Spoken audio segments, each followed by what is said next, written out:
Good evening, everyone. Before I turn the mic over to the mayor, I'd like to introduce myself. My name is Sarah Johnson. I serve as the Chief Communications Officer for the City of Cleveland. I'd like to go over just a few housekeeping items with you. As you walked in, you should have received a card. Looks like this. You might have one on your chair. This is for you to write down your questions, your comments, and your contact information.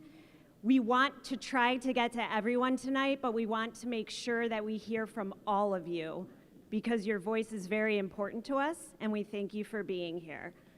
As we have mic runners on both sides, we are going to ask that you keep your questions to 3 minutes so we can hear from as many of you as possible tonight. I will be keeping time and calling time at 3 minutes. So if you don't get all of your questions or comments in, please use this card, and we will make sure that someone follows up with you. Okay? All right. Now I'm going to turn it over to Mayor Justin Bibb. Thank you, Chief Johnson. Good evening, everyone. We're going to start by doing some introductions of the cabinet that are here, and then we'll kick it off, okay? Does that sound good? All right. We'll start with you, Jamie. Hi, I'm Jamie DeRosa, the Director of Capital Projects. Good evening, everyone. I'm Delonte Thomas, Chief Ethics Officer. Good evening. My name is Stephanie Warnett, Chief Innovation and Technology Officer. And I'm Bonnie Teeuwen. I'm the Chief Operating Officer. Good evening. Good evening. I'm Matt Cole. I'm the HR Director. Hello, everyone. I'm Matt Moss. I'm a Senior Strategist for Thriving Communities in the Mayor's Office. Good evening. Sally Martin O'Toole, Director of Building and Housing. Hello, I'm Mark Griffin. I'm the Law Director. Hi, good evening. Sarah O'Keefe, Sustainability and Climate Justice Director. Good evening. My name is Dr. Lee Anderson. I'm the Executive Director of the Police Accountability Team. We have a few more in the second row. Paul Barrett, CFO of the city. Michael Mogensen, Director of the Innovation Team in the Mayor's Office. Chris Chapin, Deputy Commissioner, EMS.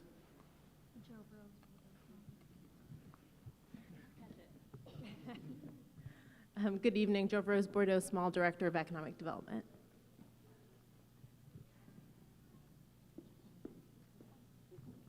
Good evening, I'm Angela Shute-Woodson, Executive Director of Community Relations Board. Good evening, Tim Maffo Judge, 2nd District Commander. Good evening, Warren Morgan, CEO, CMSD. Good evening, Michelle Pomerantz, Chief of Education. Good evening, John Laird, Director of Public Works. Wayne Drummond, Director of Public Safety. And then we have two more very important people to acknowledge. The board chair of CMSD, Sarah Ellicott, and the illustrious councilwoman from this ward. Say hello. Hello, Lauren R. Welch, Councilwoman for Ward 3, and I also want to acknowledge your Councilman-elect, Austin Davis, who's sitting back there as well. I'm your Councilwoman until January, and that's your next Councilman. Thanks so much. Well, I'm not going to talk at you too long because we want to get right to your questions, but I'm going to spend just a few minutes talking about the Building Brighter Futures plan, what it means for CMSD and what it means for our city. I have Dr. Morgan to share a few quick words about that plan, and then we'll get right to your questions. I don't take lightly that as mayor, I have mayoral control and I partner with the board and the CEO as it relates to CMSD in our public schools. And we've made a lot of great progress at CMSD over the last several decades. I'm really grateful for the support of you all in this room who supported the levy last year. That levy won by the largest margin in the history of school levies in the city. We've made a lot of good progress under the Cleveland plan. And some of the academic progress was delayed during the pandemic, but coming out of the pandemic under Dr. Morgan's leadership and the board's leadership, they've recovered on some key elements of academic readiness coming out of the COVID-19 pandemic. But despite that progress, for us to achieve the potential of being one of the best urban public school districts in the country, We have some hard choices to make. And there are a lot of headwinds right now facing CMSD. I want to kind of talk about those headwinds briefly. Number one, we've lost 50% of our student population over the last 2 decades inside of Cleveland Public Schools. So in the early 2000s, we had 70,000 scholars going to CMSD. Now we have roughly 35,000 students at CMSD. So we have 50% less students, but the same footprint that we had in the early 2000s. So what does that mean? Well, that means every kid who wants to maybe get Algebra 1 before they go to high school may not get that opportunity. That means in some of our high schools across the city, there may not be an option for dual enrollment for folks that get college credit before they go off to college. That means if you live on the east side and want to get an apprenticeship or be a part of a trades program, you may have to take 2 or 3 buses to get to Max Hayes. And frankly, that's not fair for our children. And so if we want to continue to attract and retain families to the district, if we want to grow our population and grow our tax base so we can invest in better streets and roads and continue to invest in public safety and housing, we have to make sure that CMSD is prosperous, thriving, and it is our obligation as a city to ensure that regardless of where our children live, regardless of their zip code, regardless of their address, they have the skills, the opportunities, and exposure to achieve their God-given potential.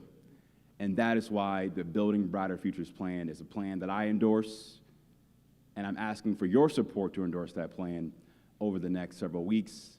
It's up to the board of CMSD to make the final decision, but I believe the board, with Dr. Morgan's leadership, in concert with the community, because they've been listening in the community for the last 3 years about the pain points and the challenges, but also the opportunities we want to have for our young people as well, too. So I'm going to let Dr. Morgan share a few words, and then we'll get right to your questions. Dr. Morgan?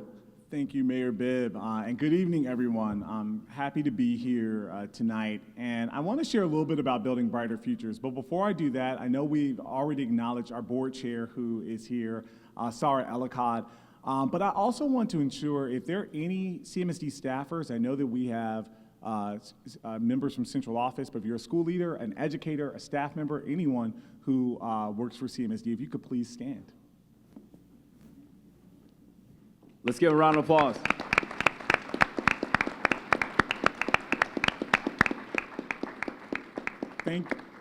Thank you for being here this evening. And the reason why I wanted to start there is starting with the progress that our district has made. And I'm so proud of our scholars, but our educators who work so hard every day to ensure that we have the best system that we can provide for our scholars here in Cleveland.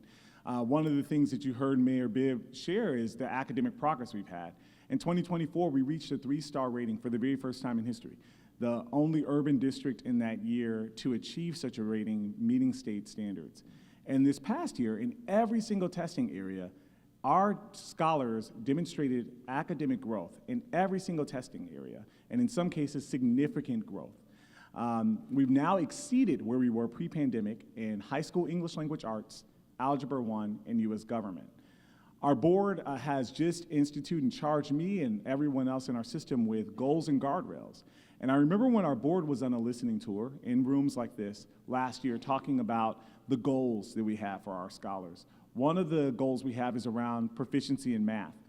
And I remember our board talking to members in the community about it, and some thought that the goals that we were setting were too ambitious for our scholars, that they were too high.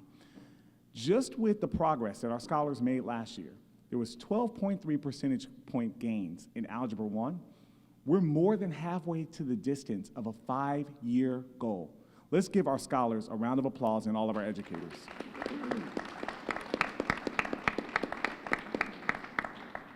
And I want to share that because it demonstrates when we set the bar high, when we have high quality programs for all of our scholars, and set the expectations high for our scholars meet it.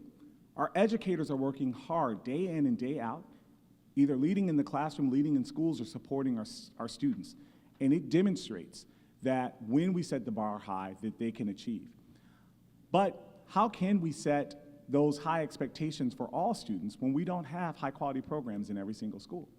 Our current reality is that 78% of our high schools offer college credit, meaning that today, if you go to a CMSD school, it may offer college credit in the school, it may not.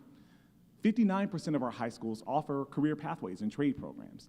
That means if you happen to go to a school that offers career and trade pathways, great.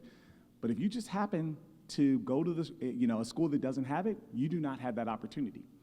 38% of our elementary schools, and we're sitting in an elementary school now, offers enrichment courses like Algebra 1, band, foreign language.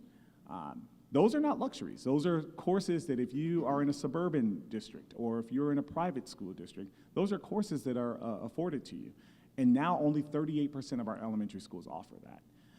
And then also 70% of our students are in newer upgraded buildings, which is the majority. But if you happen to be a scholar that is in a building like this one, which is a historic, beautiful building, but needs work, and it's not upgraded. It doesn't have a high-quality building condition score. So there's work we have to do to provide the brighter system for all of our scholars. Building Brighter Futures ensures that 100% of our high schools offer college credit. Next year, starting next year, should the board vote on this plan. 100% of our high schools will offer career pathways and trade programs starting next year. 100% of our elementary schools would offer those enrichment courses like Algebra 1, foreign language, band, CTE programs, which are trade and career pathway programs in the elementary schools. All that will be offered starting next year. And also with Building Brighter Futures, we have the opportunity to upgrade our facilities and provide, over time, 100% of our students the opportunity to be in an upgraded or new building. We know that we are building a new Marion Seltzer. We're building a new Lincoln West, which won't be too far from here. And also, the board and state approved one additional new high school, and that has been identified in this plan as a new high school for the Glenville-Collinwood community. So Building Brighter Futures offers so many opportunities for our scholars that we cannot provide them today, and we also do not have the operational efficiencies or the resources to provide them that today. And so really excited for this opportunity for us to invest in our scholars and move forward with the future of our scholars in the community. And one more thing before we get to questions, I want to acknowledge for any families of the students who go here at Tremont Montessori, and for residents of the Tremont neighborhood, we're excited that those scholars will now go to the new Waverly building, which is a great new building. But it is our intent, our focus, and our commitment to make sure there is a community-centered process, an RFP, to ensure that this building has your feedback and input for what you want to see in this neighborhood. Community-centered process aligned with your values, your pain points, and your needs to reflect the needs of the Tremont community. Okay? All right, let's kick it off with some questions. Oh. And if you are in the center of a row, if you could just step to the side so we can make sure we reach you.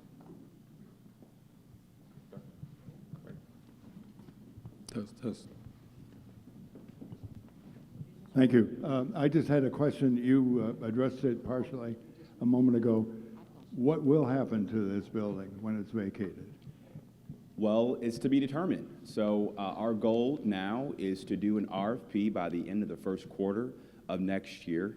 Before we launch the RFP, we'll have a host of community meetings to talk about what residents want to see for that building. We've done this across the city already. I'll give you a prime example. We did this in the West Park community for the old Hawthorne School. We partnered with a great community developer and Josh Rosen and his development firm.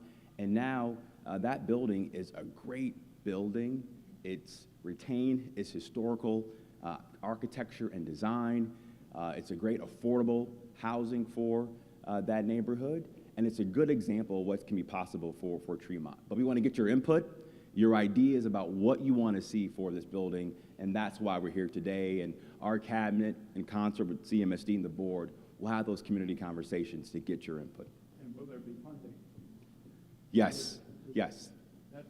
Yes, so just like any development project, the city offers a host of incentives to ensure that we have the financing and the capital we need to make the project work. Thank you. Thank you, sir.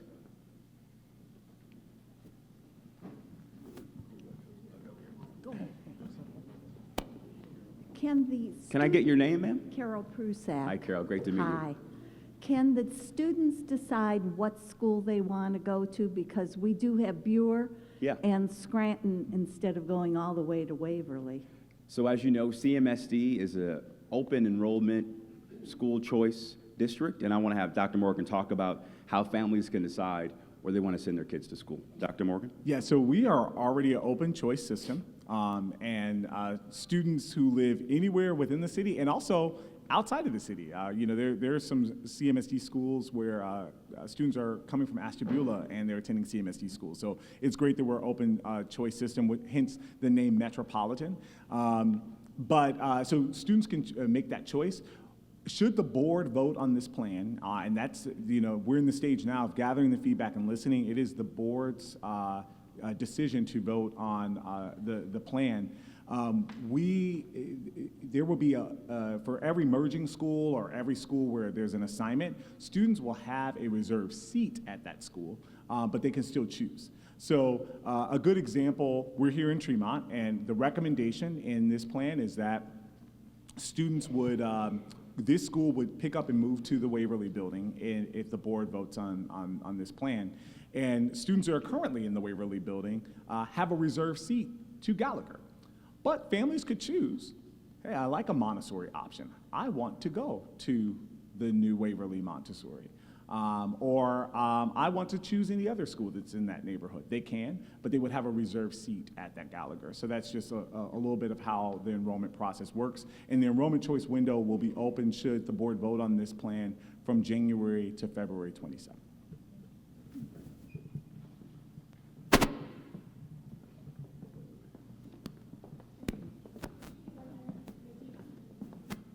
Sorry, I didn't see you. What's your name? Suzanne Meltzer, Hi, Suzanne. and I'm a resident of Tremont. Yes. My kids have gone through the Cleveland schools. They're both now in college. My question is actually not going to be about Tremont. I'm happy that the Montessori program is staying together. A lot of the teachers that taught my kids are still here and want to ensure that the Montessori trained teachers remain with the program. Through this kind of shuffling. I think that's really, really important. But my biggest question, my daughter went to the Cleveland School of Science and Medicine. She was a valedictorian there. Very, very proud of her and Congratulations. that program there. Proud mama. She's at Columbia now in grad school in New York. But she got a great education there and absolutely loved the program. And I think one of the things I'm really concerned about is this merger seems like it's going to dilute all 4 of those programs. And right now, I think one of the things that makes it so successful is that the kids are, they're in their own high school. And they're smaller and they hold themselves, each other accountable, and they eat together, they go to class together, they know each other intimately. And I think, I'm worried that these kids are now going to be spread throughout the whole school within each of these 4 programs, and you're going to lose that sense of community that each of those high schools have. And, I just really fear for how that might fall apart. We understand that fear, and I know the board and Dr. Morgan put preserving the school culture, that school climate, for those specialized high schools at the center of that plan. So I want to have Dr. Morgan talk about what he's been doing with the board to make sure that we don't lose that school culture. So we have more young people like your daughter to be future valedictorians at that amazing high school. Dr. Morgan? Yeah, once again, echoing the congratulations. And John Hay School of Science and Medicine is an excellent school, as well as all the other programs that are part of them. All 3 of the schools on the John Hay campus were once 5-star rated. This year went down a rating, 4.5, because of our college, career, workforce, and military readiness standard. And so even with John Hay being as successful as it is and has a great track record, 40% of the class of 2024 met that college, career, workforce, and military readiness standard because there weren't completed pathways at the school. So what this opportunity actually allows us to do is still make it a selection-based school. It will still be a selection-based school should the board vote on this plan. And now there are more opportunities and programs for students to choose from. The science and medicine track, which I think is the biomedical science pathway, will still be in existence, and students can choose that. But now if a student is in the biomedical science pathway, they can choose, hey, I want to take a class this semester in architecture and design, which they don't have the opportunity to do. They can also take an IB class if they decide to do that. The International Baccalaureate program is a nationally ranked program that will only add to the repertoire of a highly selective school. And we see that model nationally ranked that can only add to our students and what they can do there. The early college model, the dual enrollment opportunities, those are all courses right now that are taught on John Hayes campus, and the students between the three schools don't have the opportunity to take advantage of that. Science and medicine offers the most AP courses we have in the district. Kids in that same building don't even have access to those courses. And so we really want to ensure more students have access to high quality. And this will be that premier high school that it can grow and learn from there. One other point I wanted to make on the science and medicine, we do know that the foundation, there's a foundation board of trustees at the School of Science and Medicine, and should this be a plan that our CMSD Board of Education, who does have the governing responsibility of all of our schools, including School of Science and Medicine, should they vote on the plan, we're working with the Board of Trustees at Science and Medicine to maintain the program, maintain the partnerships, maintain the internships, and even see if it can expand to more students. So it is a great opportunity for us. I'll also say, I know some people ask, how can a principal lead so many different pathways and programs? Most high schools in the country, there are many different pathways or academies. When I was a high school principal, we had 4 different academies in my school. We had a medical academy, we had a culinary academy, we had a carpentry academy, we also had a digital arts academy. I was the principal, I had an assistant principal, and those were all different pathways that students could choose. One school, different academies. Think of it like a university. One university, maybe different schools, majors that students choose from. Great, thank you so much. Next question. Hi, Dr. Morgan and Mr. Mayor Bibbs. I work here at Tremont, and I've been here 19 years in this very building. But my question to you is, some of these schools have criterias, and some of our students don't meet those criterias. How are you going to adjust these students that you're placing in these buildings that say they have a walk, like for Montessori, there's a criteria to be in our building. There's a steps to be here and be Montessori. So how are the children in Waverly going to be able to merge into our program and we not have a headache and all that craziness with that? Also, this is the other part. I don't know if you know, but I live in the Collinwood area. And Collinwood and Glenville has been, like, it's a bad mix. Let's just say that, it's a bad mix. I suggest, and I understand that you have to close some of these buildings because the numbers are low. I suggest if we're gonna make this merger and do all of this, how about you change the name now before so that when they come in, they're coming on a positive note. New name, new school. Not with the Glenville-Collinwood merger, because that's gonna bring some bad things to the neighborhood and to the school and drama. So how about you guys come up with a new name for the school now? That way they can live up under that name and show the positivity going in for the new school year. Dr. Morgan, you want to take that? Yeah, well, to that latter point, great feedback, and so that's good for us to listen to and consider. This is part of that process where we are listening. The board is listening. The board, not only approves the plan, but also names buildings as well. And so, it's great feedback on that latter point. To your earlier point, Waverly is not merging with Tremont. Tremont is picking up and moving to the Waverly building. Students at Waverly have an assigned seat at Gallagher. Now, should the families choose to go to Montessori, just like now, their kids every year, their families pick the Montessori program. They can, but we're not merging the school communities, and we did that intentionally for that very reason. Great. Thank you so much. Next question. Tyler, you got the next one? You want to go up here? Tyler's getting his workout today, guys. Yes. Hello. My name is Edgar Hoyle. I graduated from East Tech in 2017 as valedictorian. Congratulations. Thank you. You work at Channel 19 News? I had an internship. I work for Rocket Arena right now, Local 27. I went to Ohio State on a full ride academic scholarship.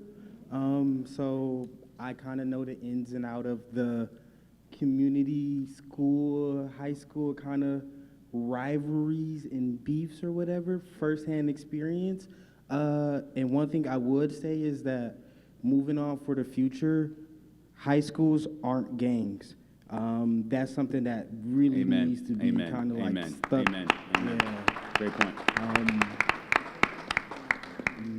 And this city is very culture coded to our high schools, and I feel like it is kind of time to let those legacies go, because we want to go to high school, not a gang, like the high schools that we see on TV or whatever, not kind of Tech versus Collinwood versus Glenville versus that. All these students kind of just want to come to school and make TikTok dances. Amen. That's great. Dr. Morgan, can we get this guy a job? Thanks for the insight. Great feedback, sir. Great feedback. Yeah, and I'll just respond quickly to that. You know, just being a recent grad, one of the things I want to share to our entire community, this has been our experience too. Of course, we want to honor the culture and the neighborhoods of all the different things.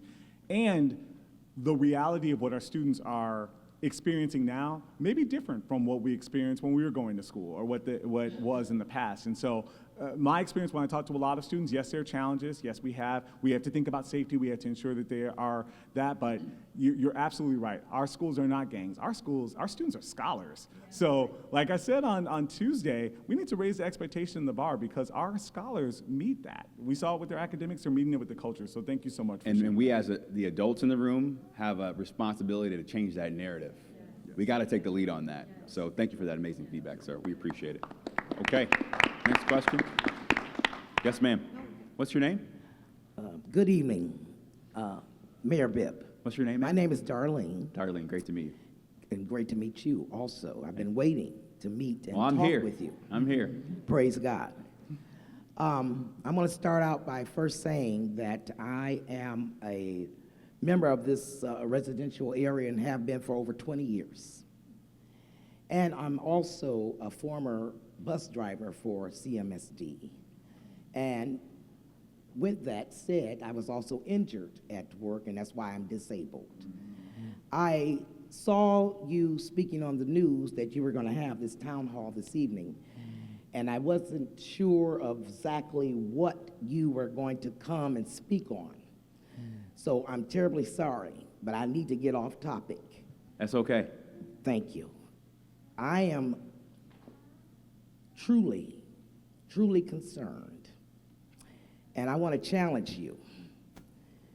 Me being an elderly woman, disabled, if I can go and help out the homeless that are residing over in Tremont Cemetery, a block from my house, if I can go there every day to see that these people have something, because see, I feel as if it's inhumane for you to be homeless. Matter of fact, no one should be homeless in this country that we say is the richest country in the world. And with that said, you are an elected official, just as Governor DeWine is elected official, just as my councilwoman for Ward 14 is an elected official. I'm challenging you right now today. If I can go in pain to go help them, I'm asking you, Governor DeWine, and I can't call my councilwoman's name right now, but she is your majority whip. Councilwoman Santana. That's her. Yes, yes, That's her. yeah. I'm expecting you to do more than what you have done, which is bring a porta potty to them and a garbage can. Yeah. You got to do more. Yeah, yes, ma'am. Yes, ma'am. You must do more. Yes, I'm ma'am. praying that you do. Yes, ma'am. That's why I'm here. Well, I thank you for hearing me out, Absolutely. truly. And I'm done. Nope, take that back. I got scared for a minute. Sorry about that. I'm also concerned about the lights on I-90. Traffic lights? The traffic lights on I-90, not traffic, the Street street lights. lights. There are no street lights from that lake shore on down to Dead Man's Curve. Why? Okay, great. It shouldn't be. So, Darlene, right? Yes, Darlene. Darlene, thank you so much for what you do to serve our homeless population, our sheltered population, rather, in the city. I share your frustration. I share your frustration. I've shared your frustration since I put my right hand up and took the oath of office when I was sworn in nearly 4 years ago on January 3rd of 2022. Because I was so impatient about the red tape that exists at the federal level, the state level, and the county level, and because I believe we should be a city that that's certainly compassionate, and that we take care of our unsheltered brothers and sisters, we put a plan together to address your problem. Let me tell you what we're doing and what we intend to do for the encampment that exists in the cemetery that you mentioned. First and foremost, did you know that in Cuyahoga County, to get access to permanent housing, you have to prove you've been homeless for 6 months, 8 months, or 12 months? Did you know that? No, we weren't aware. Right? Did you know that there's barrier after barrier after barrier for folks that are living on our streets to get the help they need? So we have now deployed a program called A Home for Every Neighbor, using city funding to do this. And mind you, the city of Cleveland does not have a social service budget, right? The county and the state and the federal government are responsible for administering and managing all social service programs in the entire state of Ohio. So, with this program called Home for Every Neighbor, we are guaranteeing for at least a year rent for unsheltered brothers and sisters in our city through this housing first approach. We give them, if they need drug abuse counseling, we give that to them. If they need alcohol abuse counseling, we give that to them. We partner them with resume support and job career support. We also give them free furniture from the local furniture bank.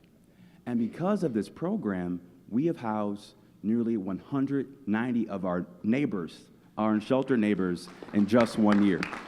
Now, mind you, we had a lot of encampments coming out of the pandemic because those COVID-19 subsidies went away. And as we all know in this room, housing costs continue to skyrocket. And guess what? Wages ain't going up at the same time, right? So that's what really led to many folks not being able to get good housing in our city, so they have to live on our streets, unfortunately. But this program is working. Not only have we housed nearly 190 of our neighbors, we've closed 53 encampments across all 17 wards across the city in just 1 year. Now, that's great progress, but as you said, Ms. Darlene, that ain't mission accomplished. And so that encampment is a priority site for us to address. We are trying to house those residents as quickly as we possibly can. But in the meantime, until we can get them in a good home, we have to make sure they have a good place to use the restroom, that it's safe, that it's clean, and public works, public safety, public health. We have an all-of-government approach to address this. So mind you, I'm asking my team about this issue every single week in Cabinet. I'm laser focused on it, and you have my commitment. We will get the job done for you. Okay? Thanks. Dance, tell you my name. You know my name. Yes, sir. But we got a question from social media from JC. She wants to know, what are you doing about the car break-ins? Oh, thank you. And then I want to have Commander Amafo Judd speak on this. But listen, I've been just as frustrated and pissed off as our residents about these damn car break-ins. And I will tell you this. We are deploying every resource humanly possible to deter and prevent that level of quality of life crime in our city. Under the leadership of our command staff and our chief of police, we just started a new unit called Stance, which targets street and nuisance crimes in the city. We're also deploying new technology in a way to help us track where this is happening and make sure we have the intelligence we need in these hot spots to deter that crime in the future and prevent it in the future. We have more cameras, more lights, and we have better intelligence as well. And just recently, we made some important arrests around that issue, and I want to have our commander talk about those critical arrests. Thank you, sir. Commander. Hello, Tremont. How are you? I'm Tim Maffo. Thank you. I appreciate that. I'm Tim Maffo Judd. I'm the commander of the 2nd District. And like the mayor said, this mayor, this administration, this command staff, our men and women on the street, and our neighbors are committed to stopping this problem. This is unacceptable. I'd like to give you some numbers. First off, who knows what CPOP is? Is anybody familiar with CPOP? Right? CPOP is a community problem-oriented policing, and Dr. Anderson and I have talked hours about this. Community problem-oriented policing, our city received a grant at the beginning of this year to staff neighborhood resource grant officers on each shift. And what those officers do is follow up on nuisance activity 24 hours a day, 365.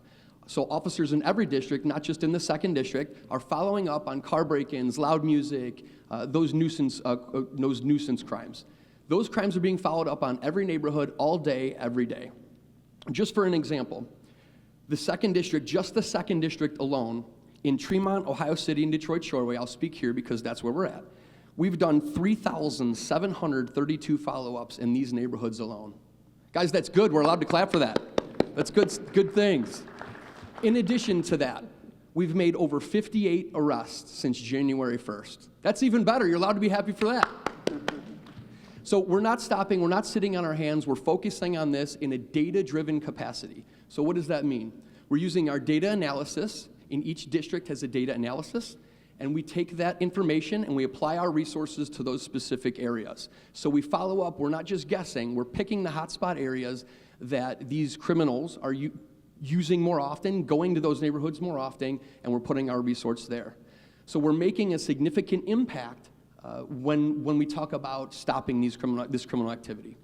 Like the mayor said, to piggyback, we've started the street and nuisance criminal enforcement detail.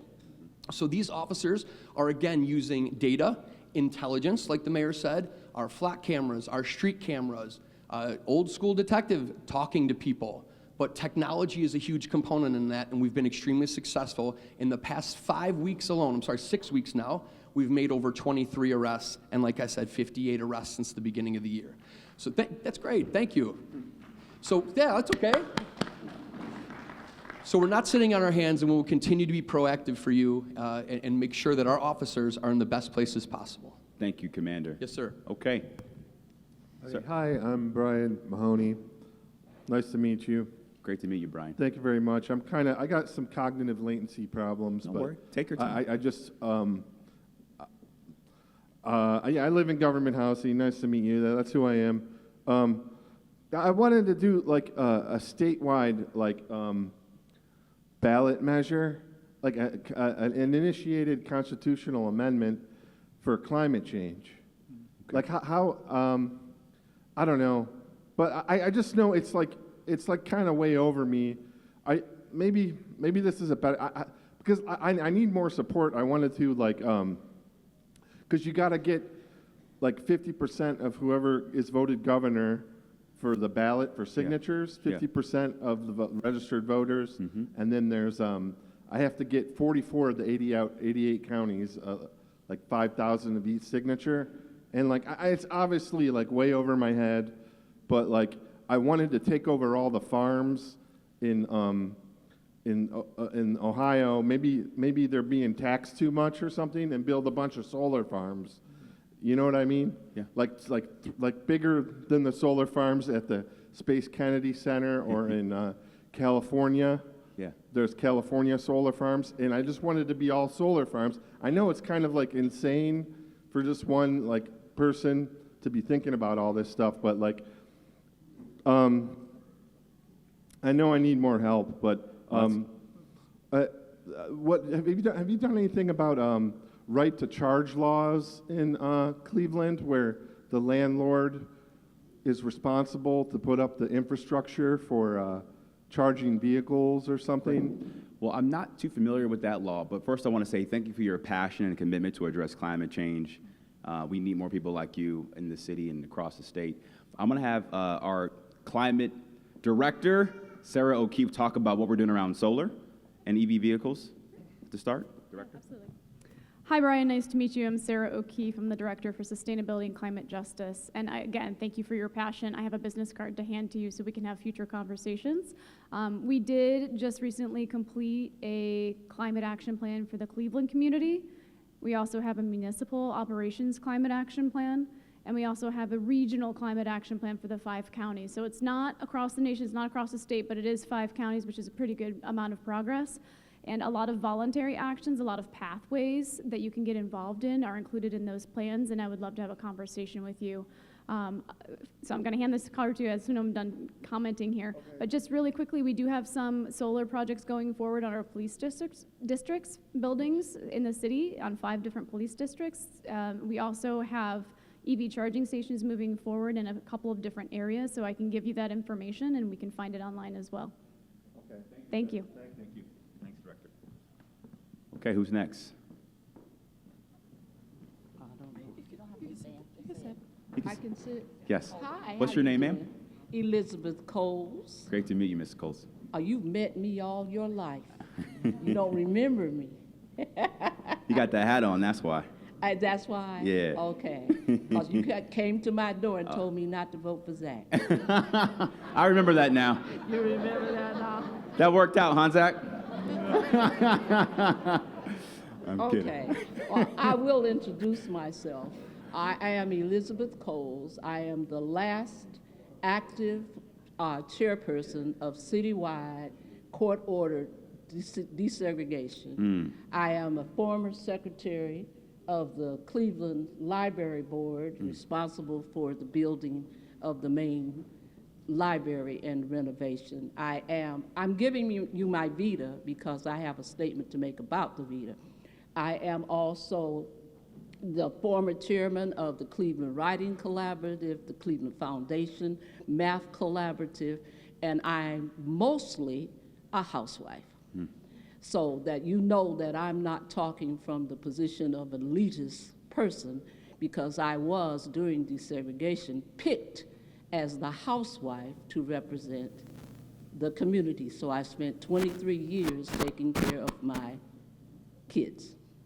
Okay, so to do that, I also want to say that I'm going to ask you questions about the schools, but I'm not going to ask you questions about schools from Dr. Morgan's perspective. I'm going to ask you questions about the school from your perspective, because that's what we were taught in those 20-some years of PTA. And that is that don't talk to people who can't do anything about what you're asking. So the main question that I'm asking, because I think that all of us have class action on that issue, is that it was suggested that the city take over some of the facilities and utilize them, which sounds very good on the surface. But the problem with that is I have an $800 tax bill that I voluntarily gave myself in Mill Creek because of building schools for children. If we give you that school, then I'm paying taxes, and so I'm being not represented because you're getting the facility and I'm paying the taxes that I committed. I would never have given you my money, but I gave it to the schools freely. So what is going to be done to make the people whole when the schools are given away that we're still paying for? Yeah. That's question number one. Question number two is that this short period of examination after 40 years of involvement, I will tell you, is entirely too short. It is entirely too short simply because when we've done this at least 3 times before, we have gone to every school, we have did a full facility study so that we can determine what school can do what.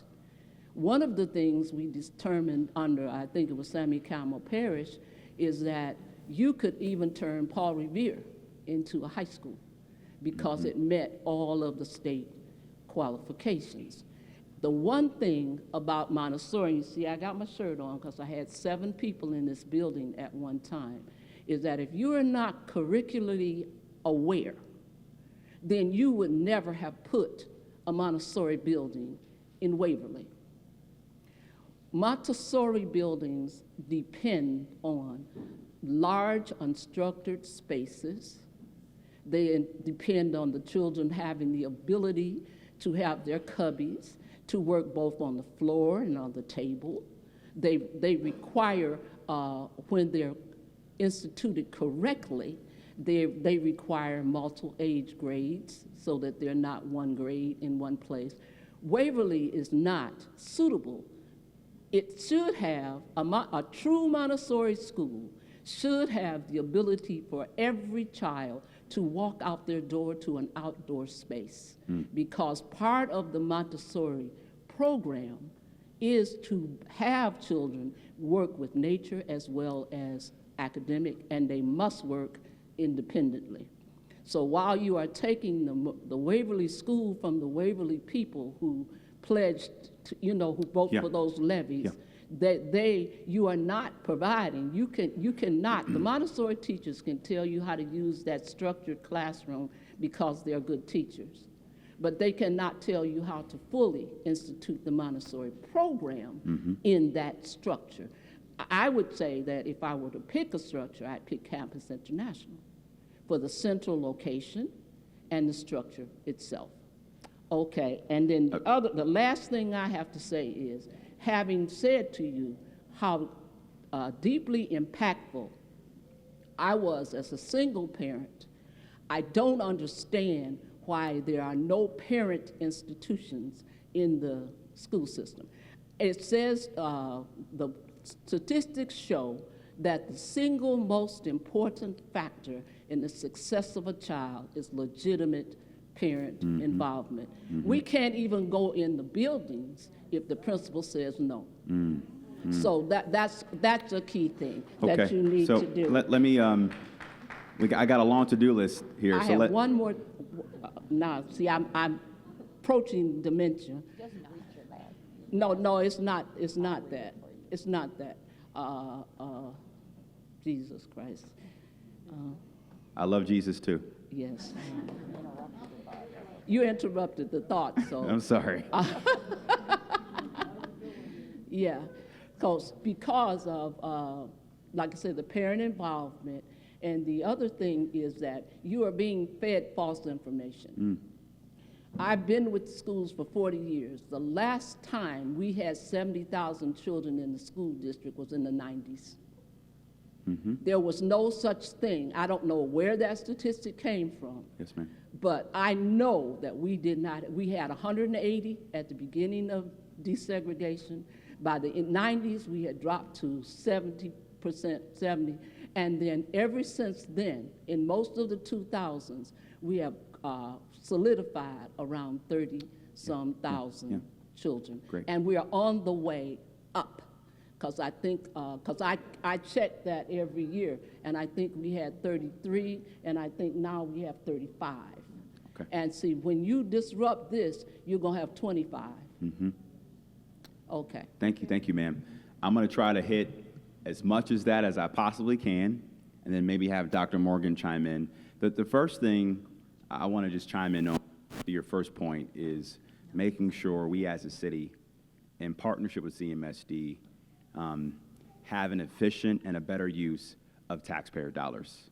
especially given the political climate and the economic environment as it relates to our project. I want to mention to that, related to that point. Number one, let's say we didn't do anything, okay? We would continue to lose student population in the district, and we would also continue to have to go back to the voters to increase taxes, to invest in new and these old buildings to keep our existing footprint with a lower student population, right?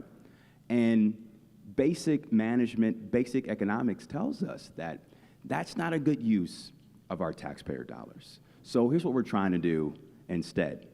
Number one, through this plan, we believe we can save roughly $150 million over the next 4 years and take that money and invest in better education for our scholars, but also make sure we have the right investments to those new and existing buildings inside the district to make sure that you, as a hardworking taxpayer, get the right return on your investment. Now, the second thing I also want to mention is we're going to have 18 buildings, rather, that we need to have a strategy for that fits the broader needs of the city, but also the unique needs of those neighborhoods like Tremont, where we're at here this evening. And having a game plan for those buildings will make those neighborhoods better, grow the population, grow our tax base, and make them more vibrant. For example, the project that we are doing in the Lee Harvard neighborhood with the old JFK High School. We work with residents, the local CDC, and clergy, and other grassroots leaders to make sure that we had a game plan for that new site to bring more revenue, bring more jobs, and bring more opportunity to the Lee Harvard neighborhood in the southeast side. Now, second, to your point,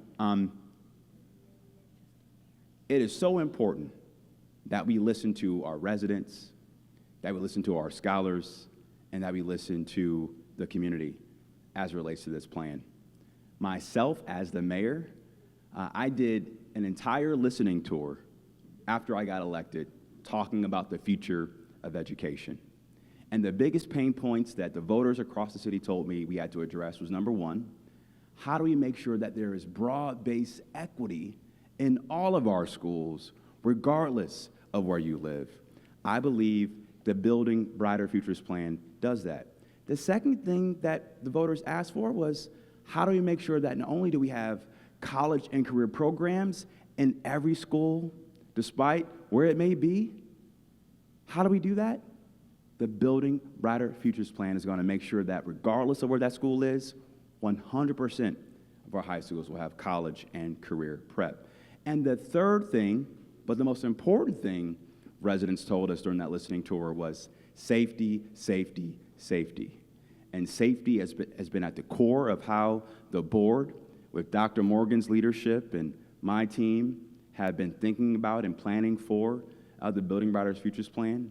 When we had a tragic shooting at John Adams High School and a young person lost their life, for the first time ever, we created an intergovernmental cabinet between CMSD, my cabinet at City Hall, Cleveland Police, CMSD Police, and RTA to coordinate what are we doing to make sure young people have a safe passage to school, safe in the building, and safe when they leave. Or like we did last summer, making sure we touch 11,000 young people to keep them off the streets during the summer months. So I hear you. And in addition to my listening tour, when Dr. Morgan took the job, he did a listening tour. When our board chair became board chair, the board did a listening tour. And we've had numerous community conversations across the entire city before the Building Brighter Futures plan was created. And so we can always get better. And that's my commitment to you, to make sure we're always getting better. But I believe this plan reflects the values and the needs of what our residents have demanded when it comes to public education. I'm going to say, which I normally would not say, I heartily, wholeheartedly disagree. That's okay. Thank you for your passion. Dr. Moore, you want to add anything to that? The only thing I would add would be on the parent ambassador. I heard your feedback, and always thank you for your leadership and your feedback. I know you not only a champion for education and advocate for education, not only now but through the years. So appreciate your leadership, as well as members of your family, their leadership in education. We do have parent ambassadors in our building. Every building has a parent ambassador rep. That supports our families with not only understanding the different options, but also sits on a parent advisory council that's led by our family and community engagement team that is under our external affairs office that Chief Farmer Cole leads. But definitely hear your feedback. And on a lot of those points, I was really just taking the notes, really around feedback, around even engagement, thinking about the Montessori education requirements and the things that should the board vote on this plan that we would have to really think to make sure we can continue to make sure it's a high quality program. Our team feels it's really important that we have quality options still within the system, which is why our specialty models, it's a big part of something that we're preserving in this recommendation, even though there's still some areas we need to improve with it. So it was really important that we still have Montessori options. And in this recommendation, both buildings, Montessori buildings, are actually getting a new building in this recommendation should the board vote on it. So just wanted to respond to a couple of those things, and we could talk offline for it. The other thing I just wanted to mention, speaking of board, I know you guys all got a chance to meet our board chair, Sarah Ellicott. I think I saw one other board member here who's also a CMSD parent and alum, Jerry Billups. If you want to raise your hand, Jerry. Hey, Jerry. Yep. All right, thank you. Thanks, Jerry. Thank you. Okay. Next question. Good evening. My name is Mike Reffner. My wife and I live in Tremont. We walk by this building literally every day. Yeah. It's a significant footprint and prominent location in Tremont. And my question is about you mentioned an RFP and the determination of what's going to happen with the property. But I wanted to just express concern that it may take a long time to convert the property. And the buildings that sit empty tend to degrade very quickly, and they also are subjected to vandalism and so forth. So just the degradation of the property, whether it's going to be refurbished or torn down, but is there a definitive timetable for the transition? I know there's feedback and a determination of what's going to happen, but is in the plan a timetable? I'd hate to see it sitting here for 2 years, 5 years, 10 years empty because of the location and how prominent it is in the neighborhood. Yeah. I'm going to have our Director of Capital Projects talk in detail about how the city partners with CMSD on redeveloping or repurposing some of these assets and the timeline that it takes to address your concern. Jamie? So you are absolutely right. Sometimes when a building sits too long in a neighborhood, it really has an adverse effect on the neighborhood. And so we are laser focused on making sure that we partner with CMSD to work hard to find the end user after community engagement and move through that process quickly. And so we're already working on the RFP format. We're already thinking about when we can engage with the public. And then we will work hard to select a developer. We're assuming it would be for historic redevelopment. Who knows what the proposals might actually be, to move through that process quickly. And like the mayor said, really work through our Department of Economic Development to offer the incentives to help build the capital stack that's going to be needed for that development, because it all comes down to how quickly can the developer put together the money that's needed for the full renovation. But in the meantime, we'll be working with CMSD either to maintain the property, keep it secure, or if the city takes title to it, then we would be doing that ourselves. But we completely understand the concerns, and that's why we're already starting to work through that process. Thank you, sir. Does that? Typically, it's going to take about 2 years. I mean, that's, 2 years for the start of construction, and then, could be, a year to 18 months for the construction. So it is a bit of time, but we're going to stay focused on making sure the property is secure and safe. And the RFP will be released at the end of the first quarter of next year. Okay? Yes. Yes, sir?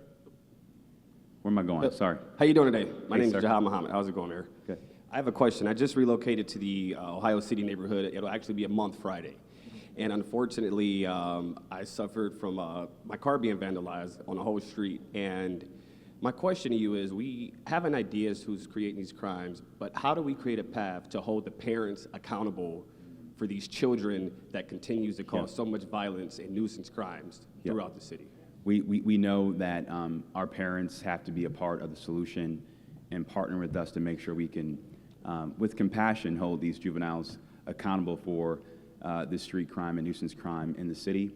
Already, my command staff have met with the administrative judge at the juvenile court, Judge O'Malley, and for the first time in the city's history, we now have a deep collaborative partnership on criteria. How do we work together around what's the criteria, tracking what's happening, getting good intelligence, and really focusing on getting to the root causes of what's happening, right? So I want to have our commander really talk more in detail about what we've done already with juvenile court and the progress that's ahead. Commander? Yes, sir.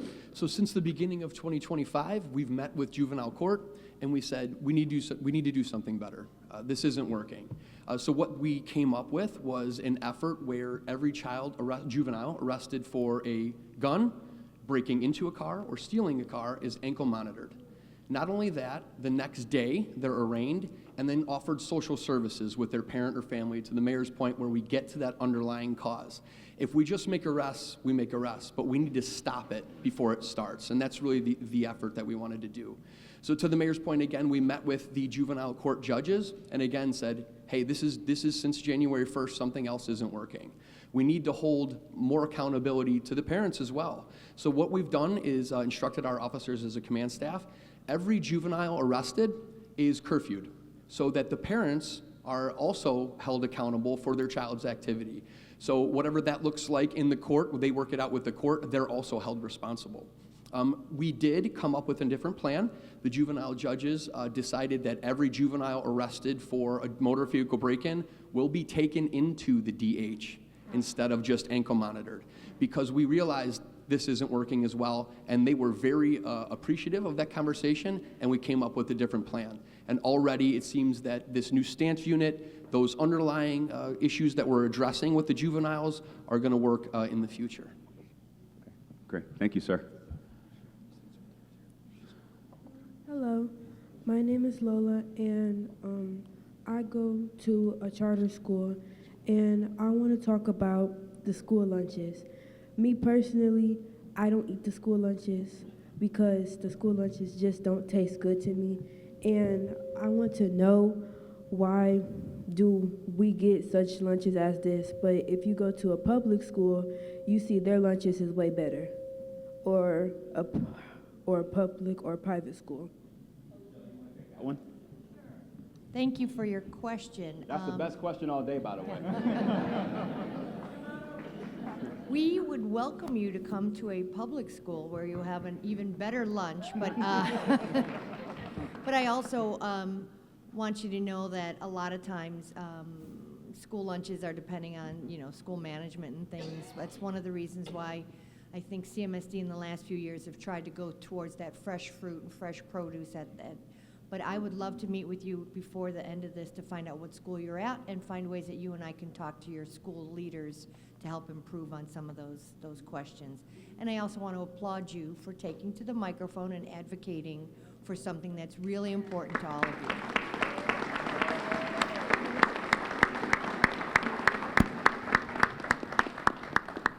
I also wanted to say thank you for listening to her. This is my daughter. I wanted to agree with you, Mr. Officer Man, right here, when he said that it takes a family. It takes everyone in here to expect the unexpected, meaning if you want to change, it has to start at home. I understand everyone has concerns, and I was at the other town hall you were at the Glenville, Collinwood, and everyone had a lot to say. I didn't get a chance to say much, but I wanted to agree with saying that you came into something unexpected, and you're now trying to turn it around, and it's difficult. But at the same time, we're gonna stand with you, and I just wanna say thank you so much for listening. Mr. Mayor, we have another social media question from Lauren, and she wants, what's the update on Parks and Rec's master plan?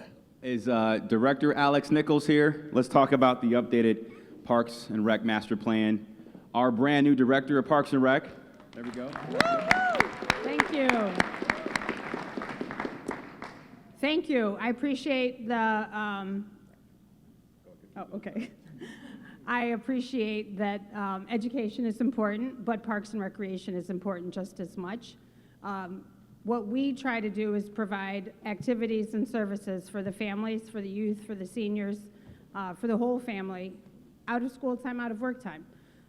In April of '25, the City Planning Commission adopted the first Parks and Recreation Master Plan. This is a 15-year master plan, and our goal is to improve the quality of facilities, the quality of programs, and to communicate better what we're doing to the community. For the first time this fall, we produced a recreation program catalog. We haven't done that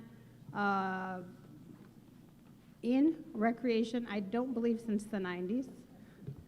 We are focusing on improving the quality of our parks, our playgrounds. I've been working with the advocates at Lincoln Park and many of the other parks, and what we're really trying to do is to ensure that we do have high quality facilities, because nobody wants to go to a park with a broken swing set. Nobody wants to go sit on a broken bench. Nobody wants to go swimming in a pool that has poor water quality.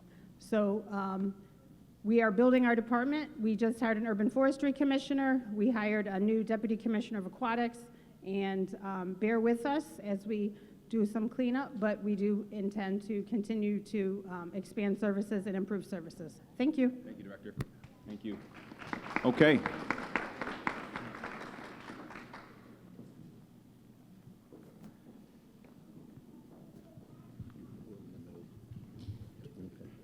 Great.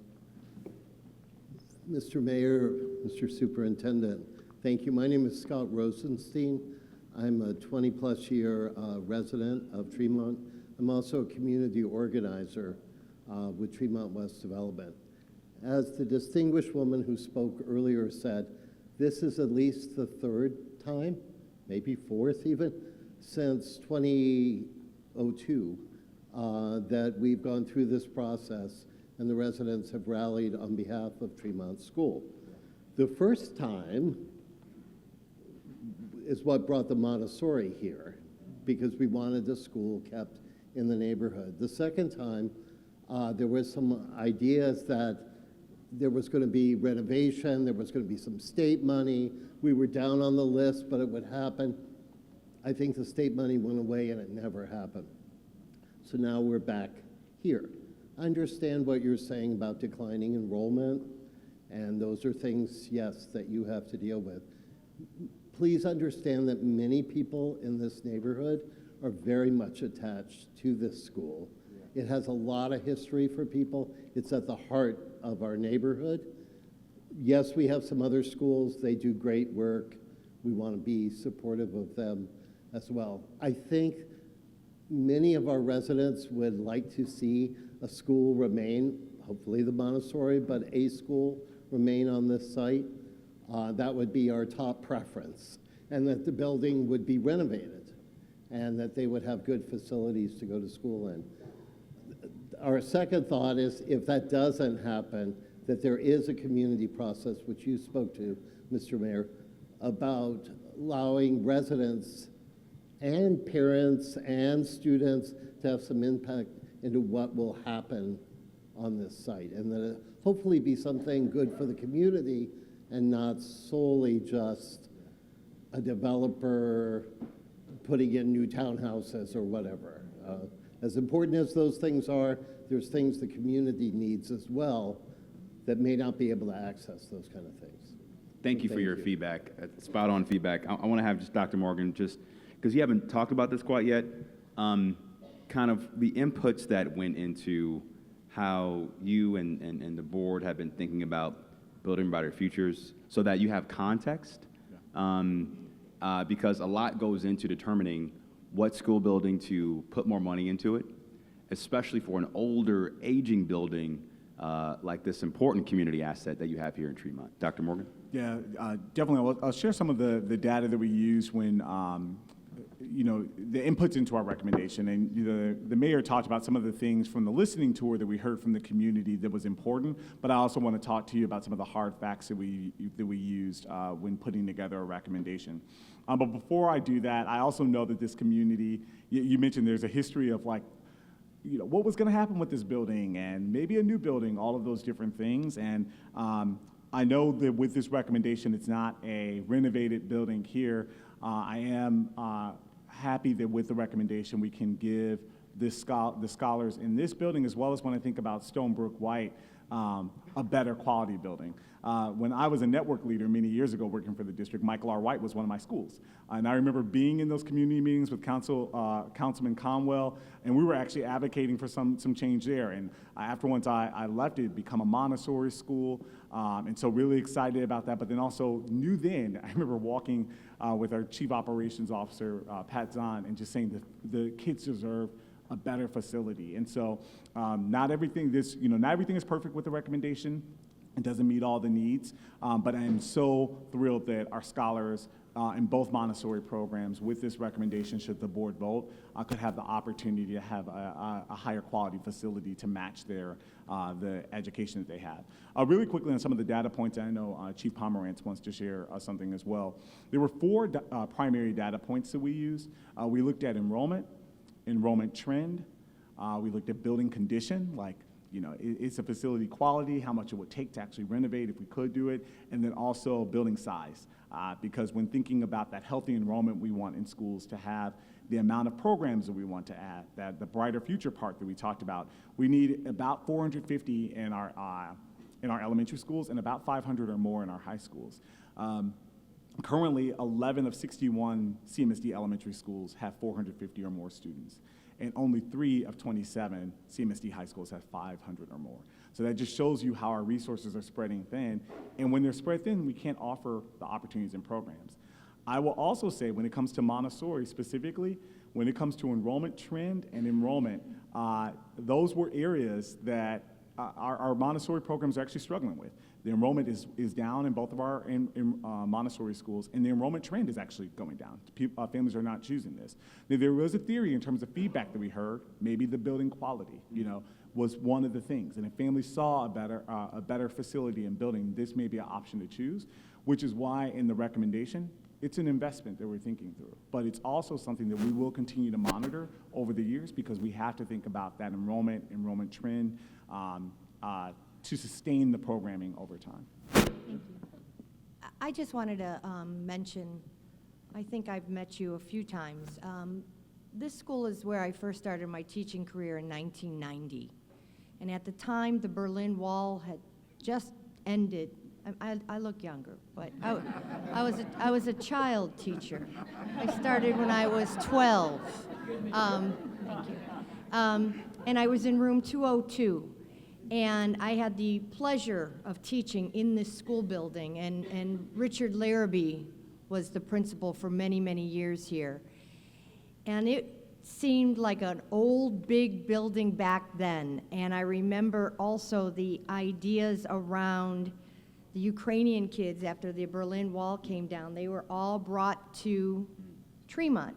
And it was, I was teaching a full class in room 202 at September, and then the next week we had 12 children that came from Ukraine to Tremont School, and they came here and they were so excited, and in many instances a lot of them didn't know any English, but they excelled in some ways even more quickly than some of my other students, and it was such a unique, special place for the children that were coming here. And then through the years, the policies changed, and they developed and moved the kids over to Gallagher, and then over to Natividad Pagan, newcomers school.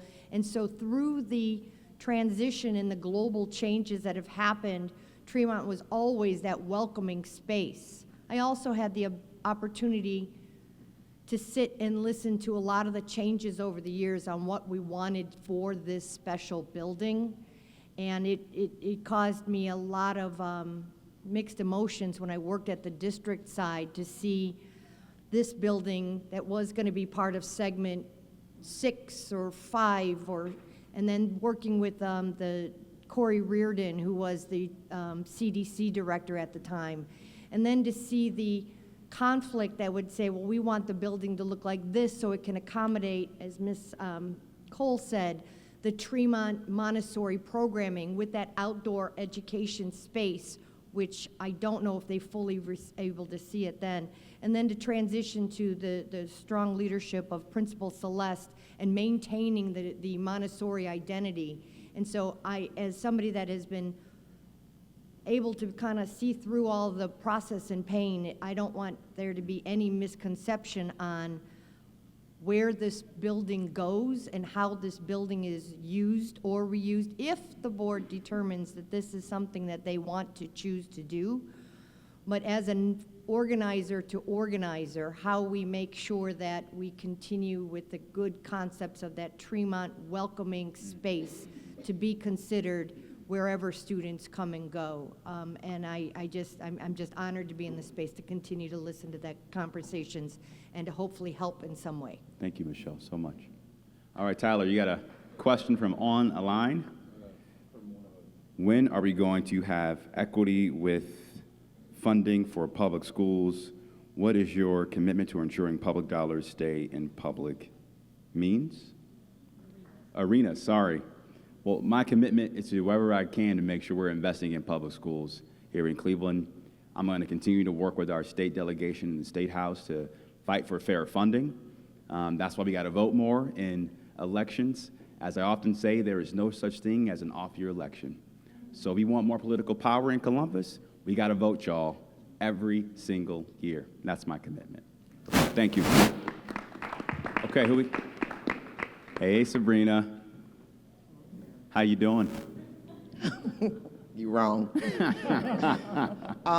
So I'm not going to talk about Montessori School. I'm going to talk about Louisa May Alcott, because you know I was coming for that.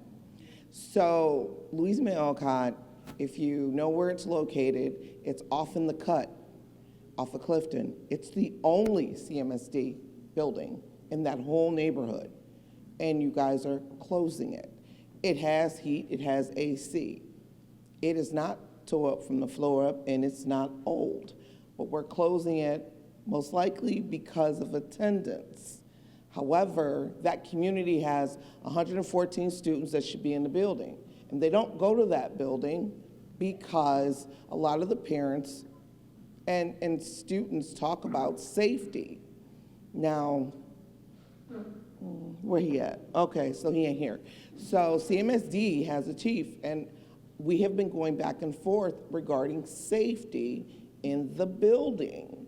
And when I reached out to CPD, they had no problem. They was all for going to help. But CMSD was like, no, we don't want them interacting with our students. They're already afraid. No. If kids are afraid and want to go to school, then the district's policing needs to be more open.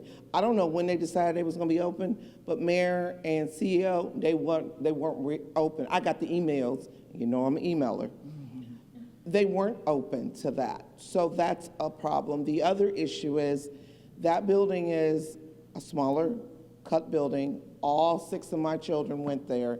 There's an age gap of 17 years. So apparently we like it. The issue is people send their kids there because they can't handle K through 8th. None of your plans have smaller footprints for students who are not prepared for K through 8th. And we're going to push and force them into a setting that they emotionally can't handle. What are you guys doing for that? And again, the building's not tore up from the floor up. Yeah. I'll have Dr. Morgan talk about the specifics of Louisa May Alcott, but I will say this. I know that my command staff and the chief are open and welcome to any collaboration when it comes to public safety. And so if that's not happening, trust me, I will hold those folks accountable. So Dr. Morgan, I'm passing it to you on that one. Yeah, and it's great to see you, Ms. Otis. I know I owed you a message, and I always appreciate your advocacy and not only just in all of our schools, but in that community. I know you walk those neighborhoods and know Safe Passage, you know that school well, and we talk about it often. So I always just appreciate you and everything you bring with that. I also follow up with you on, it sounds like a concern or issue you had with our police department. So I'll follow up with you on that. One thing I wanted to mention when it comes to Alcott with this recommendation, we do know, you are right, the building is not the highest quality building condition, but it's not one like that you said is in terrible shape. The enrollment and enrollment trends, when we talked about those primary data points, are lower. The enrollment trend has been going lower. And one of the things we saw in our data analysis was that the majority of last year's 5th grade class, when they chose a 6th grade, they went to Gallagher. So a lot of families are choosing that environment that is nearby, a brand new building. And that was one of the things that informed where we thought could be an environment where they go, should the board vote on that? Because we were using data to look at that. I know that Alcott is a very special place. I remember when I went to visit it for the first time when I became CEO, and I didn't even realize I was still in Cleveland, because you almost feel like you're in Lakewood when you're up there. So it is a very beautiful community, but I did want to let you know a lot of families, when they leave there in 5th grade and go into 6th grade, they're choosing that neighborhood. Also, in due time, there will be another new facility not too far from there as well in the new Marion Seltzer. I know students right now are in the swing space at H. Barbara Booker at 65th, West 65th and Lorraine, but there will also be a brand new building up there. So I know that's not satisfying to your answer, but that's what went behind the thought there. I know there's a family meeting there tonight, which I thought that's where you were going to be, and I was going to text you like, I'm not going to be there. So I'm glad I get a chance to see you tonight. I was like, I'm going to be here at this town hall, but I'm glad that we get a chance to interact and talk, and we'll talk afterwards just to hear any more of your feedback. Also, just a reminder, the board will vote. The board is taking in all the input, receiving all the data in this point. And the board will make the decision based on these recommendations. Commander? Yes, sir. Hello, ma'am. I know we know each other as well, so just briefly comment on safety. We do work well with Chief Dotson, and the chief is committed to that, and this command staff. Sometimes, I know last week I talked to Chief Dotson more than I think I talked to my own family. So we do talk a lot together for everything from traffic plans. I know there's an issue going in and out of school. The ingress and egress is sometimes a challenge. We've done everything from traffic plans to a staff member being in a car accident. So we do take safety very seriously. As a former educator, I taught 6th grade before I was a police officer. Yeah, so, no, not here. But I was a school teacher. I was a middle school teacher, 4 through 9. So I do understand the importance of safety, and children feeling safe means they're more likely to learn. So we are committed to that. Great. We got another online question from Mary Martin. The question is, can we get speed bumps on Fair Hill to control street takeovers? Also speed bumps between Abbey and Fairfield. Matt Moss, you want to take this one? Absolutely. Yes, speed tables. I love speed tables. I talked to Austin a lot about speed tables, and I know he spoke a lot about speed tables as well in this neighborhood and others. We do dozens of traffic and speed counts citywide. We get these requests often. It's really great to see how popular they are. I'll take a look at those locations specifically. If we haven't counted them, we'll get on it. We'll count them. We're targeting right now neighborhood streets that are within a certain volume and within a certain speed. And that's so we can be equitable in terms of where we're seeing data-driven identified problems with speeding. But I'll take a look at those locations, and I'd be happy to talk to that resident and follow up. And we're always looking to put more out, so let your council people know funding speed tables is important to you, and with the mayor's support, we're doing as many as we can. Thank you, Matt. Okay, we got time for a few more questions. Tyler? Hello, my name is Mary McDonald Krupa. I'm a retired teacher from here. And first of all, I'd like to thank you for acknowledging the hard work of the staff, the students, and the community to get that national accreditation for Montessori. I don't think people know That's huge. how hard it is. I mean, very, very few in the whole United States gets that accreditation. And with Principal Celeste was the leader. But You got a great principal. But you know, for this staff and these children and this community to come together to get that was amazing. So thank you for that. I do have some concerns because you know what? Tremont embraced us. Like, we love Tremont. And my own daughter moved here because she used to help me in my classroom. She's like, I love that community. I wish we could roll back time and get that new building or get this building to a place where it could be safe and usable for children. That would be wonderful. It's unfortunate that didn't happen. But my other concern is one of the reasons you're closing it is radon. Now, what happens, because my understanding is that all CMSD schools have to be offered to charters first. Is that changed? Has that been changed? No, that's state law. I want to have Dr. Morgan talk about radon. You want to talk about that for a little bit? Well, there's a second part of this. Oh, I'm sorry. My apologies. So if it's going to go to a charter school, they're going to have to do some renovations too. Whatever they find behind the walls, how are you going to archive that evidence for, because there might be health concerns down the line. Yeah. So I am concerned about the children that I had in my classroom. I'm also concerned about my fellow staff. So what are you going to do to address that if they find something behind the walls? Yeah, well, the reason why we're being aggressive in this RFP process is to prevent this building going to a charter. That's why we're working right now quickly to get the RFP out and get a selected community-based partner that this community wants to help us redevelop this legacy historical site in the Tremont neighborhood. I'm going to have Dr. Margolius talk about the health issues. Radon. I wasn't expecting that one. Yeah, me neither. So when I started in 2022, it was one of the first calls I got was about the radon concern in this building. It turns out that radon is in 1 out of 4 buildings in the Northeast Ohio, and it's the #2 cause of lung cancer in the world after smoking. The good news is it's very easy to deal with radon once you test for it and identify it. And in the case of the Tremont School, the team was on it, identified the room in the basement where the levels were high, and it has been addressed. But this is a good PSA for all of you to test your basements for radon. Whatever happens with this building, I know that the capital projects team is very used to dealing with a number of environmental hazards that we have here in Cleveland, including asbestos and lead, and they have a whole process to make sure everything is done right. Thank you so much. Okay. Can y'all hear me? Oh, Yes. Okay.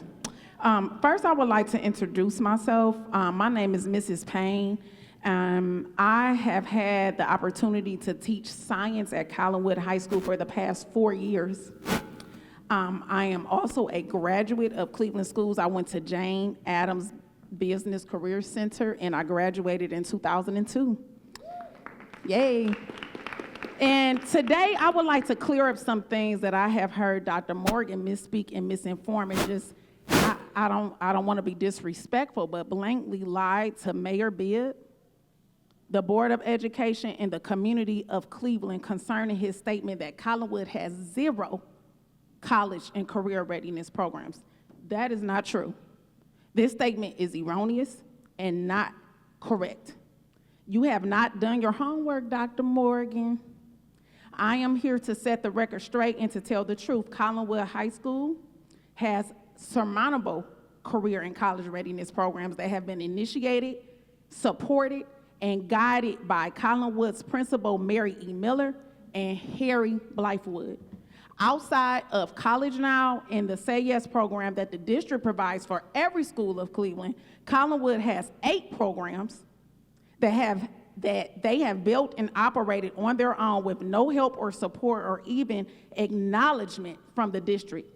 Those 8 programs consist of Health Career Academy, Magnet Work Study, where students leave school and work a half a day, Upward Bound, Trio, After School All-Stars, Railroaders on the Move, and Robotics, which is a partnership. Robotics is a partnership between Collinwood and Tri-C that, may I add, Principal Miller introduced to the science and math department that I actually facilitate to this day. And I tell you, it is a lot of hard work. Tri-C comes to the school with special equipment every Tuesday for our Collinwood students. This program teaches them to code and build and operate robots by way of technology. That program has been running for some time now.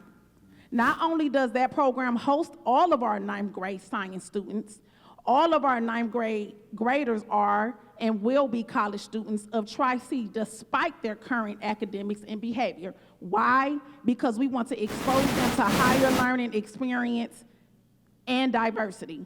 We want to provoke them to greater works. We are the only school that allows all of our freshmen to begin their high school years as college students without requirements. The only requirement is that they have to show up to Collinwood every day. This spring, those same students will be working with Case Western Reserve to build a robotic jet, which is also a college-ready now program. So that is a total of 10, may I add, career and college readiness programs. You said numerous times Collinwood had 0 college, career, and readiness programs at the board meeting on November the 4th and at the town hall meeting that took place on Tuesday, November the 11th. But it is a total of 10. And again, I'm going to say this, that Ms. Miller and Harry Blythewood have supported, and the teachers of Collinwood have grown and facilitate those programs. Collinwood has did a tremendous job with building our scholars up for the real world and getting them ready for careers in college. I would really appreciate, because I facilitate the robotics program, and I put leg work into that. I contact each one of those parents by hand, by phone, every single day, trying to work with them to get them to understand that our kids, they need this College Ready Now program. I do that. And it's a lot of hard work, and nobody supports from the district supports me, only but my principals. And I just want to say that. So I would appreciate if you stopped misspeaking without fact checking. This information was not sought out, nor did you care to find out the truth. You are trying to make your agenda make sense when in fact you haven't really tried to help our scholars. It is a harmful agenda that you are trying to push. And if you carelessly didn't look for the information before you publicly broadcasted it, then my question is why? Because you hid this information from Mayor Beard, the board, and the community. As a CMSD educator, I am truly disgusted and baffled by such accusations and wanted to know why that statement of us not having 0 college and career readiness programs was mentioned when it was not true. And my other question is, if you hid this information, what else are you hiding to make sure your agenda is fulfilled? Great. Please, if I have time to ask this, what is Plan B if parents do not choose to travel to the new locations, and what will happen to the staff and teachers? Thank you, ma'am, for your passion and your commitment and for all that you do to support our current students at Collinwood. I know it means the world to me as mayor. It means the world to our board and our board chair, and the world to Dr. Morgan. Let me be very clear about something, very clear. My only agenda is Cleveland's kids. I don't have any other agenda but Cleveland's kids. My only agenda is making sure, regardless if you in Collinwood or West Park, you have the same equitable access to public education based on your own needs. Now, it'd be easy to say, you know what? Let's continue to live with the status quo. Let's do it. Let's do it. And then what's going to happen? State takeover? Millions and millions and millions of dollars of being in the red and a deficit? Losing more families to our suburban peers? Declining tax base in the urban core of our city? And more sprawl, which undermines our city's long-term future. And I refuse to enact and continue with the status quo. And so Dr. Morgan will clear up some of the facts, and if we have said anything to offend you or undermine your hard work, I sincerely apologize if we did that. And I want to have Dr. Morgan really talk about those specifics and what that means. Most definitely. Well, first of all, fellow science teacher, so high school science teacher, is great to connect with you, and also O2 classmate, so great to see you, classmate, yes. So a few things I want to share. It is true, there are 0, and when I say that, state approved. The issue we have in our city is we have many programs that our kids get a chance to participate in. I'm glad we have robotics, and thank you for your hard work, that's great. That's not a state-approved pathway. We don't have a state-approved pathway, hence, I'm sure we could pull the CCWMR metric that our kids at Collinwood have, you would see what the state-approved percentage was. As a district, we were at 36%. John Hay, science and medicine, was at 40%. And that's one of our highest performing schools. So just because students are doing all the programs, the 10 you listed, great. I want to ensure that they can continue to do those. Those aren't state-approved pathways.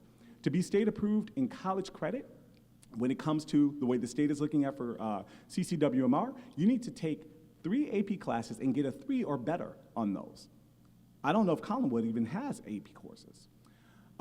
You also need to take 12 credits of college readiness courses. Now, I do know we have High Tech Academy, which students can go to Tri-C, and that's all students in our city have the opportunity to do that. So that is a program, but when we're talking about in the school, because right now, if you want to take college credit, you got to leave to go to Tri-C. Not all students have that luxury or have the condition to do that. It should be, as you said, when they show up to school, just because they show up to Collinwood, that they have that opportunity. So but a state-approved program. So I appreciate the programs, but one of the things when I say level up, that's one of our themes for this year, we need to ensure that we're giving those programs where students have the access in their school. And most of our schools do not have that opportunity to do that. And so there's an opportunity for us to level up, level the bar. There's no need for me to broadcast an agenda. We want to ensure high quality for all kids. Like I said, I do this work for kids like me. So I want to ensure that kids have the opportunity. When I talked about, on Tuesday I got a chance to talk about this, I had the opportunity to take Algebra 1 in 8th grade, which gave me the opportunity to take calculus my senior year of high school. AP course.